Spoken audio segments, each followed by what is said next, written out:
Hi everyone, I'm Gabby Gay, a Cameron 4-H senior and Louisiana Food and Fitness Board member. Today I'm going to be showing you a super fun family activity. We're going to be making an organizer. You can never be too organized in your life, so we're going to go ahead and get started. You want to start by gathering recyclable supplies. In my case, I use cereal boxes, any type of cardboard, toilet paper tubes, egg cartons, etc. You're also going to need some scissors, a pencil, a ruler, and a glue gun. So you want to start by cutting off any excess that you have. In my case, on my cereal box, I wanted to cut off all the flaps because I wasn't going to be needing them for the organizer idea that I have in my head. You want to make sure that you're always cutting away from you with your fingers far away from the blade. Next, you're going to go ahead and measure out your base. I used the lid of a box from my office that we weren't using anymore. You can use anything that you would like.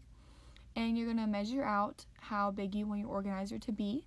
In my case, I'm just measuring out the two biggest pieces of my organizer, and you're going to go ahead and cut that out, and it's going to look like this. I decorated mine a little bit, so next I decided I wanted some walls for my organizer to kind of help it keep everything on top together. So here I am measuring and cutting out how big I wanted my walls to be, always being sure that I'm cutting away from myself and keeping the blade away from my hands. And I'm also just making sure here that everything is lined up correctly. You always want to make sure that you measure before you cut, and a good way to do that is to make sure that you have a proper ruler. So here I am just measuring out my toilet paper tubes. I wanted to use these for pencil holders and a ruler holder, and for the last one I decided I wanted it to hold my big pink eraser that I have. So in that case it didn't need to be that big, so I decided to measure it out, and I'm drawing a line across it, and I'm going to give it a big old chop and just cut out little pieces of it. You want to always make sure, once again, that you're staying safe. And so I'm just going to place everything back here just to be sure that I like it.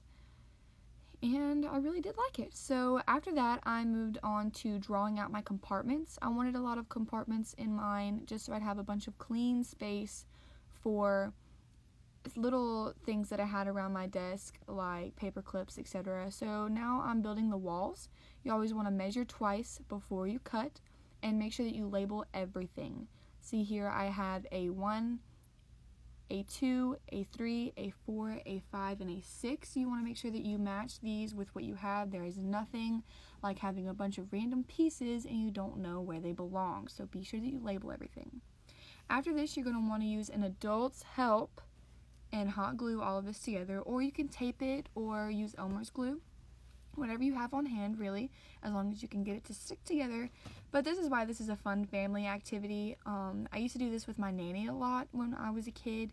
We would build organizers for our desks. We've always been organized people because it helps with stress, actually. As a food and fitness board member, we like to focus on mental health as well as physical health, and it's super important for your mental health to make sure that you are as unstressed as possible. And a good way to do that is to practice simple breathing exercises like closing your eyes and breathing, counting to 5 as you breathe. That's a good one, and keeping track of your numbers as you're going, or in this case making a desk organizer, because if you have a clear space, a clear environment, then you're going to have a clear mind. And so my nanny and I used to always do this together because we cannot focus if we have dirty desks, and I'm sure a lot of you are the same. Now this also does not have to be for a desk. You could put toys in here or anything really that you have, and because it's so versatile, you don't have to follow exactly what I'm doing. It's important to know that you need to put your own creative spin on it. You and your family need to get your creative juices going and kind of utilize it for however you want it to be used. So if you have a different design plan, you don't think that mine's all that great, that is fine by me. Go ahead and put your own spin on it and really just enjoy yourself. This is just to kind of fight the boredom.